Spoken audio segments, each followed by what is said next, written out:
मराठी भाषा आग्रहानं वापरण्यासाठी मनसेनं मोहीम राबवल्याचं पाहायला मिळत आहे। लालबाग आणि दादर परिसरामधील बँकांमध्ये सुद्धा मनसैनिक गेल्याचं पाहायला मिळालं। राज ठाकरे यांनी गुढीपाडव्याच्या मेळाव्यामध्ये आदेश दिले आणि या आदेशांनंतर मनसैनिक चांगलेच आक्रमक झाल्याचं पाहायला मिळत आहे। आयकर भवन, लालबाग तसंच नजीकच्या परिसरामधील बँका, सरकारी आणि खासगी कार्यालयांमध्ये मराठी भाषा आग्रहाने वापर करण्यासंदर्भात आस्थापनांना निवेदन देण्यात येत आहे।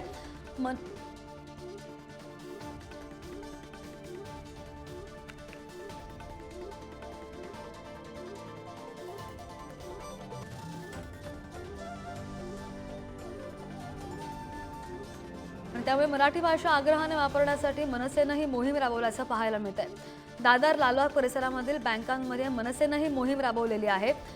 गुढीपाडव्याला शिवतीर्थाच्या हाकेच्या अंतरावर शिवाजी पार्कवर जो मेळावा झाला त्या मेळाव्यामध्ये मनसैनिकांना मनसे अध्यक्ष राज ठाकरे यांनी मराठी भाषा आग्रही करण्याचे आदेश दिले आणि त्यानुसार आयकर भवन, लालबाग तसंच नजीकच्या परिसरामधील बँका, सरकारी खासगी कार्यालयांमध्ये मराठी भाषा आग्रहाने वापर करण्यासंदर्भात सगळ्या आस्थापनांना मनसैनिक निवेदन देत आहेत। मनसेची ही मोहीम गेल्या 2 दिवसांपासून मुंबईच्या विविध भागांमध्ये सुरू आहे। मनसेचे नेते बाळा नांदगावकर यांच्या नेतृत्वाखाली ही मोहीम सुरू आहे आणि मराठी भाषा आग्रहाने वापरा अशी मोहीम सुद्धा मनसैनिकांनी राबवल्याचं पाहायला मिळतंय।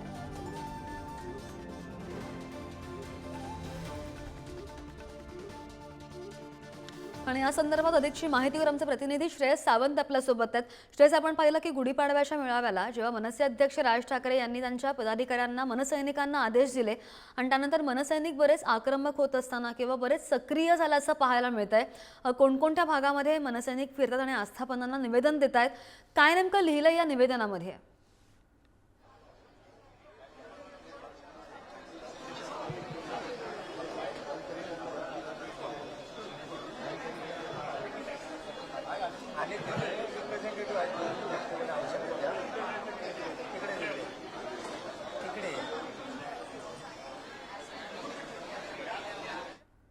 श्रेयस, माझा आवाज येतोय तुमच्यापर्यंत?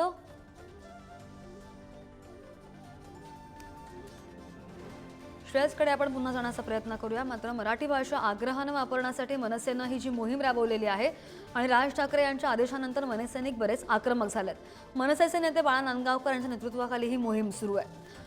पुन्हा एकदा जर आमचे प्रतिनिधी श्रेयस आपल्या सोबत आहे। श्रेयस, आस्थापनांना हे जे निवेदन देण्यात येत आहे, बाळा नांदगावकर मनसे नेते यांच्या नेतृत्वामध्ये जे निवेदन देण्यात येत आहे त्या निवेदनामध्ये नेमका आशय काय लिहिलेला आहे? मनसैनिक बरेच आक्रमक झाल्याचं दिसतंय।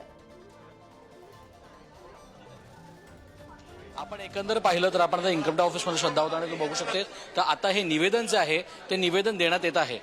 एकंदर पाहिलं गेलं तर मनसेचे जे कार्यकर्ते मंडळी आहेत ते सगळे इकडे आलेले आहेत। ही सगळी मंडळी आता ह्यांना निवेदन देताना दिसत आहेत। मराठी भाषा ही प्रामुख्याने सगळ्या गोष्टींमध्ये पाळली गेली पाहिजे हे काम आणि हे निवेदन आता ह्यांना देण्यात आलंय।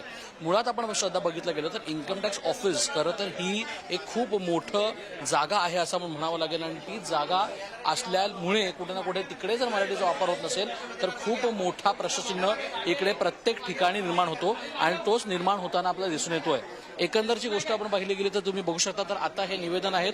मनसेचे अनेक कार्यकर्ते इथं समोर आलेले आहेत आणि हेच कार्यकर्ते इथं निवेदन देताना दिसत आहेत। तुम्ही आता निवेदन देताय, काय सांगाल? तुम्ही आता निवेदन दिलेलं आहे। खरं तर गुढीपाडव्याच्या सभेमध्ये माननीय राजसाहेबांनी जो मराठी भाषेचा विषय घेतला, आपण एकंदरीत पाहिलं की मुंबईमध्ये असेल, महाराष्ट्रामध्ये असेल, मराठी भाषेची गळचेपी केली जाते।